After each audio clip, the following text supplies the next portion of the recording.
Hi, I'm Effie. This is What Effie Reads, and today I attempted to read Holly Jackson's newest book, 5 Survive, in 8 hours.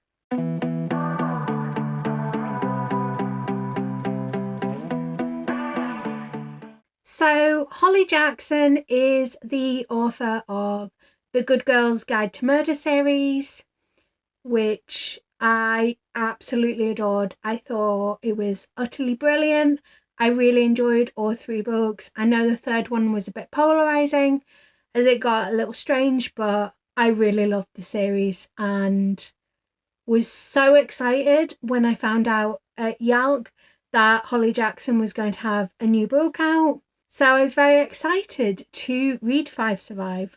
So if you've not seen the marketing around this book, the whole concept is that this is a book that takes place over 8 hours and it's meant to take 8 hours to read. Obviously, reading speed varies a lot for different people. So saying a book takes a certain length of time is a bit of an odd claim, but I guess by an average reading speed, it should take 8 hours. Now, I'm quite a slow reader, so I didn't think it would take me 8 hours, but I was really lucky in that the book is now out, but I just didn't have a chance to read it before today. But I got my hands on both an e-arc and an advanced copy of the audiobook, so I was able to hybrid read this book. What I will say is that it's really interesting actually that this book is meant to take 8 hours, and don't get me wrong, I understand how audiobooks work, but the audiobook is not 8 hours long. The audiobook is, if I remember rightly, 10 hours. If I remember rightly, the audiobook is 10 hours and 36 minutes long. From my personal feelings, listening to it at 1.5 speed felt about natural speaking pace. I think 1.25 speed gets you closest to the 8 hour mark, but I could be wrong. But basically, this is a spoiler free, so watch away. I give very little about the book away, beyond a little bit of content warnings.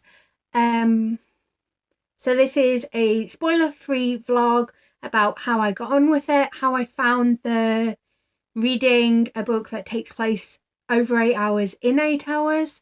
So I hope you will join me on this journey. First things first, excuse the wet hair. I pretty much always leave my hair to air dry after a shower, so it's going to be damp for at least the first couple hours of this video, but it is what it is, I guess. So because I've got this book as audiobook and ebook, I'm going to start off my read of it by listening to it for a wee bit, because I've got a few bits and bobs that I need to do around the house, just a bit of tidying, and I also need to list a couple of things on Depop. Oh, my light bulbs annoy me. I'm so sorry about the flickering. So that's kind of my plan for the first little bit. It probably won't take me too long, but yeah, I'm gonna get stuck into the audiobook because I want this to be as close to 8 hours as possible, because it's meant to be a real-time story.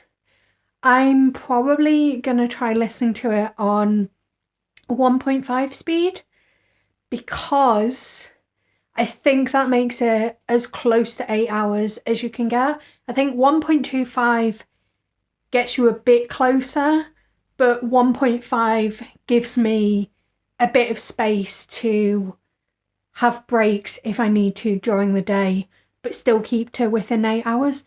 I mean, we'll see. Also, I probably should show what time it is when we're starting this. So bear with me. I will pause a sec and get my phone so I can show the time because my phone's all the way over there. So I've grabbed my phone and it's too bright. Let me turn the brightness down and see if you can see my screen. There we go, we can see it. So it's currently 13:34. So for this to take place in real time, so this book's meant to take place over 8 hours and take 8 hours to read. So I need to try and finish it by 9:30, or rather finish it as close to 9:30 as possible. So let's go.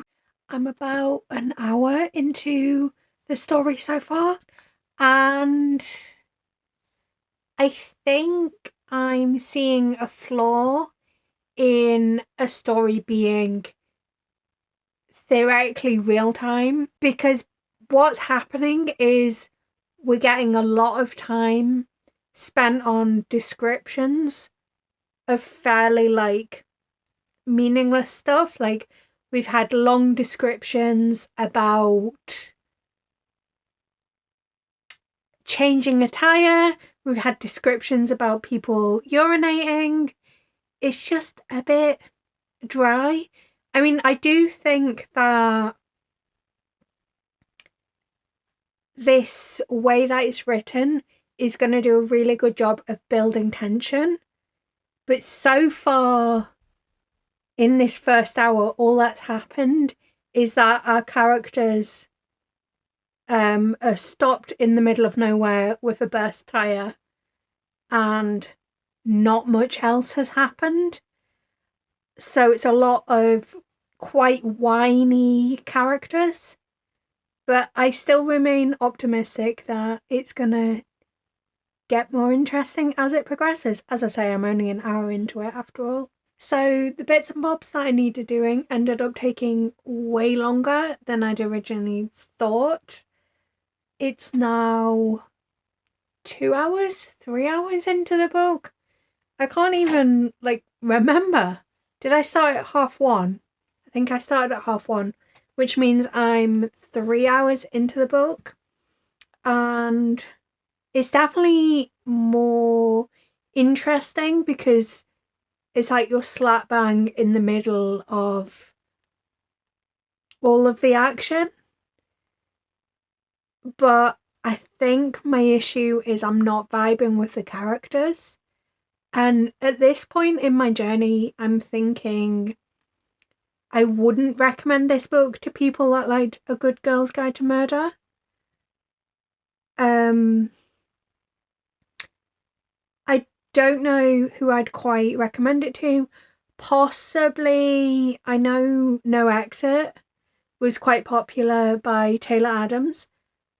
So possibly fans of that, but I didn't like No Exit. I ended up DNFing it quite early on, so probably not a good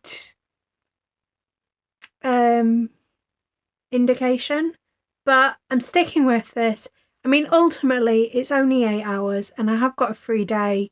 I'd already planned to do this, so I might as well read to the end and see what my thoughts are.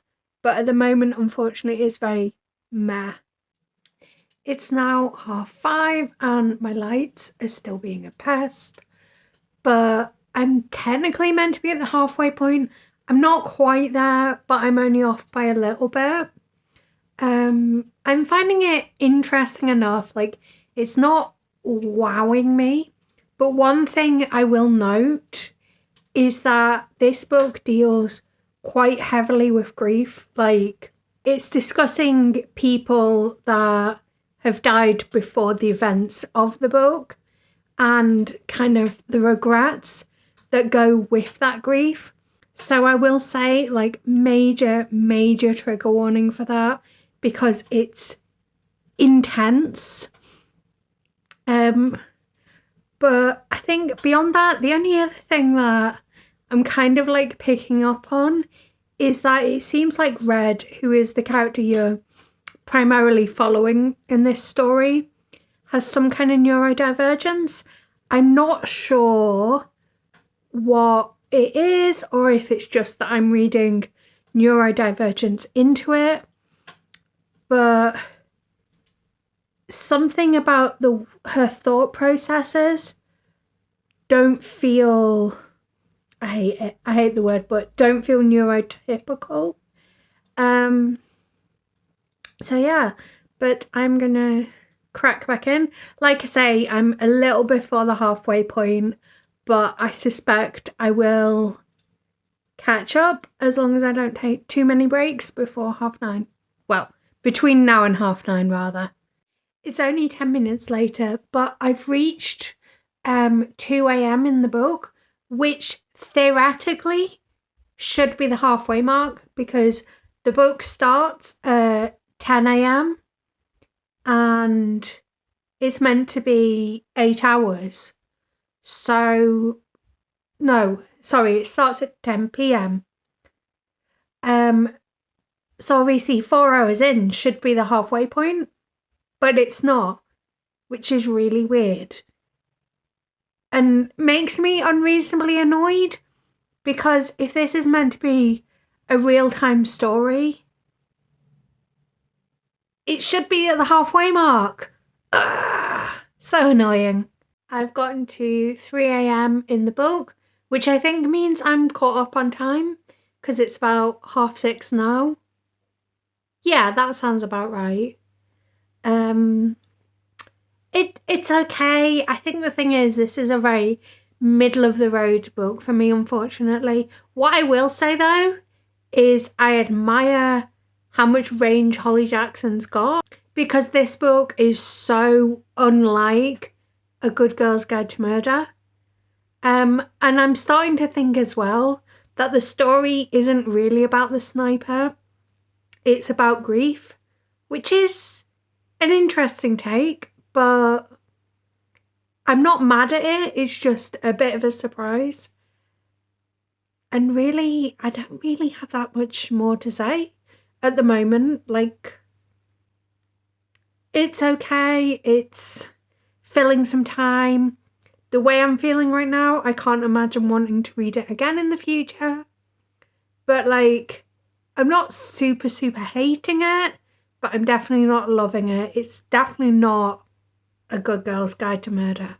I've gotten to 4 a.m. in the book, and at this point, I would say that a good comp title is All Your Twisted Secrets, the book by Diana Urban, I think. I'll pop it on screen anyway. It's very much giving me those vibes at the moment. What I will say though is because you know this book takes place over 8 hours, it does take some of the suspense out because my thinking at this point is that we're still way too far away from the end for us to be getting answers yet. Like, I know there's still 2 hours left. And like, logically, I think, like, I would know that if I had that much left of the book, I probably wouldn't be getting answers at this point. But also the fact that, like, I know there's another 2 hours of action. It means that, of course, I'm not going to get answers anytime soon. So it's very strange. But I'm also now wondering how they're going to actually handle the resolution, because if it's happening in real time, does that mean that I'm not going to get an answer until like 9:20?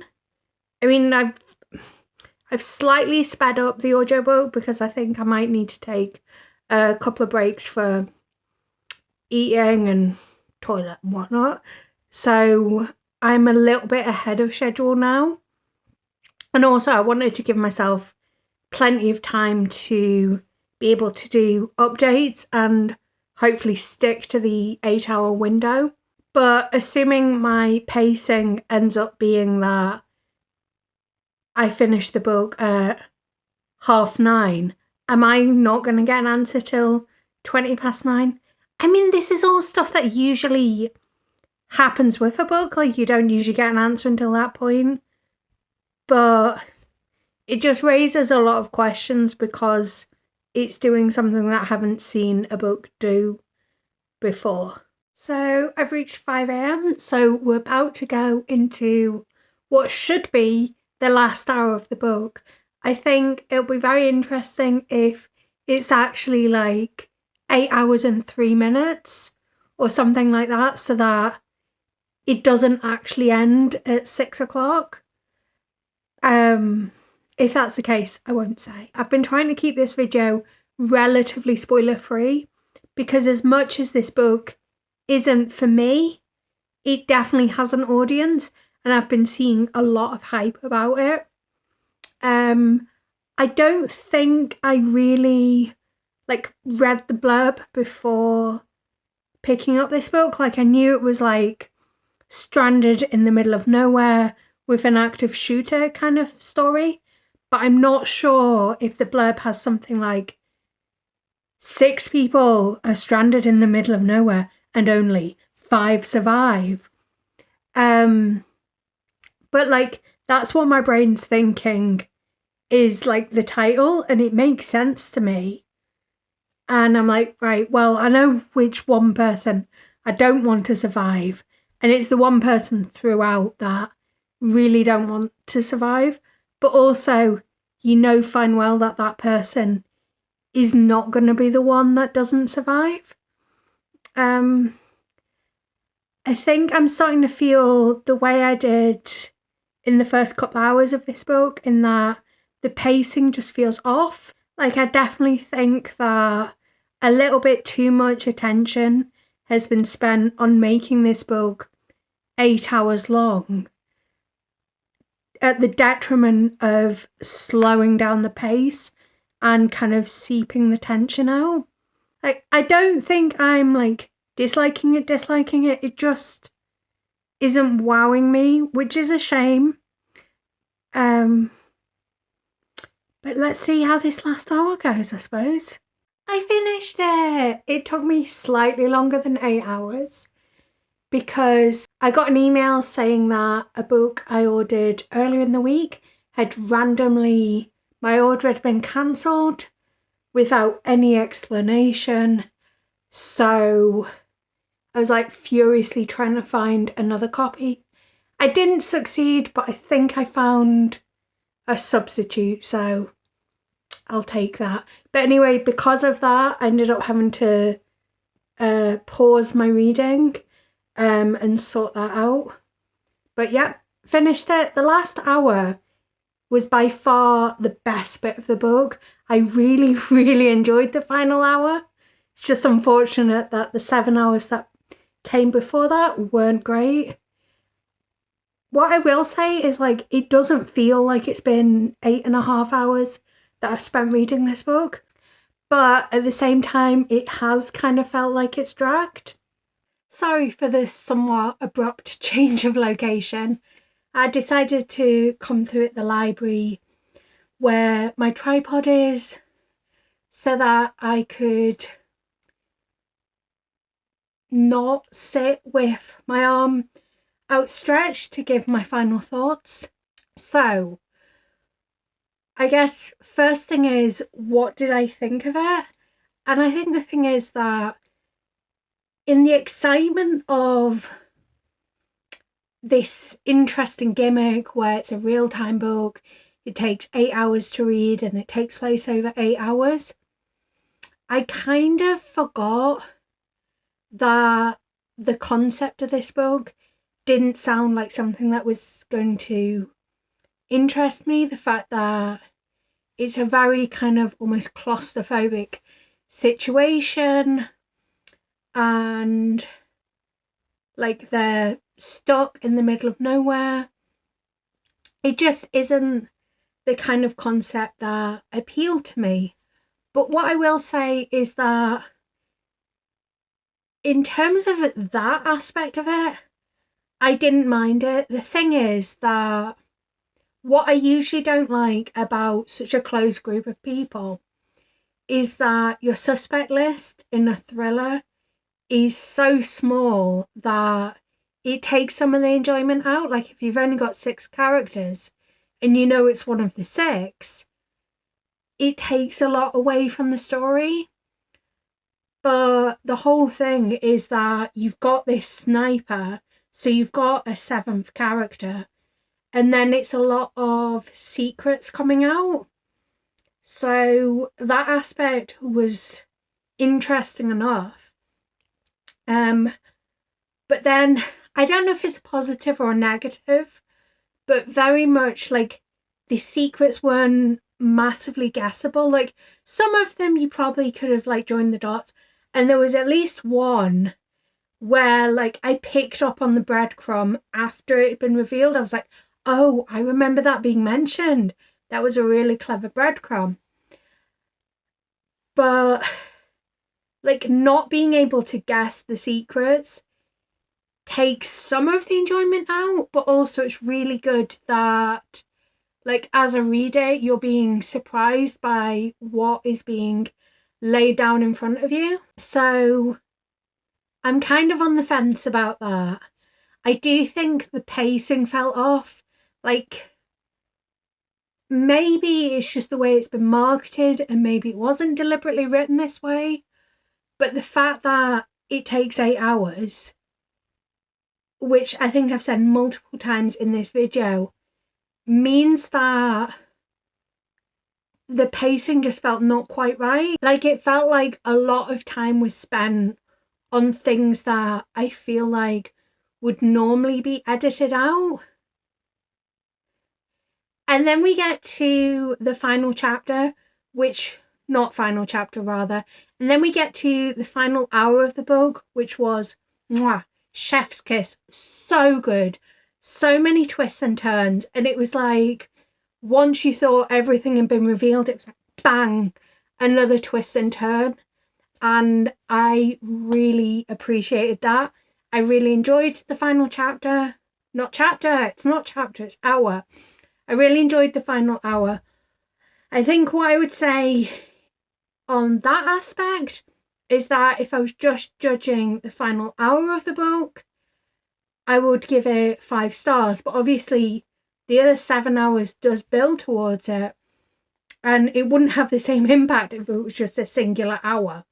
Like, it's the fact that you've kind of learned all about these characters throughout the book that makes the final hour have that impact.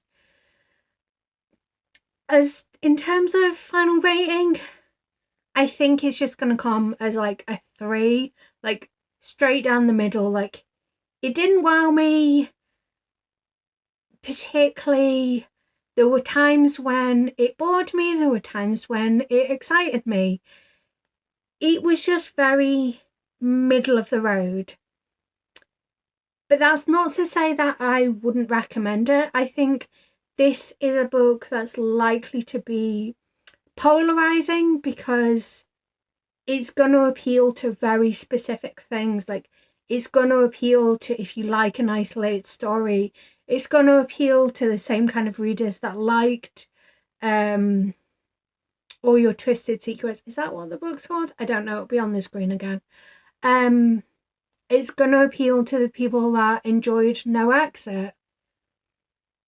But whether it's going to appeal to Holly Jackson fans, I mean, actually, I've already seen that it does appeal to Holly Jackson fans. But this one wasn't it for me. But as I said earlier, I fully respect that Holly Jackson has written something very different from A Good Girl's Guide to Murder. And I appreciate that she has shown range with this. And I'm definitely going to be interested to see what she writes next. So yeah, I think that's all my thoughts on this book.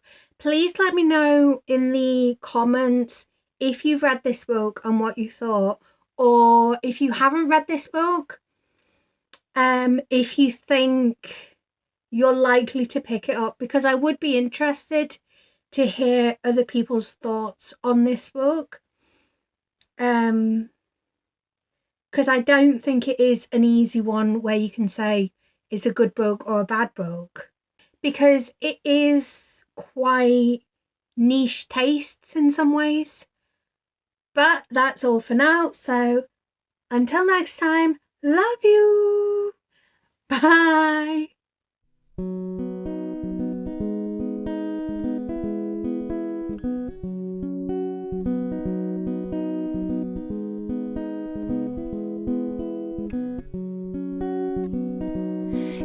a place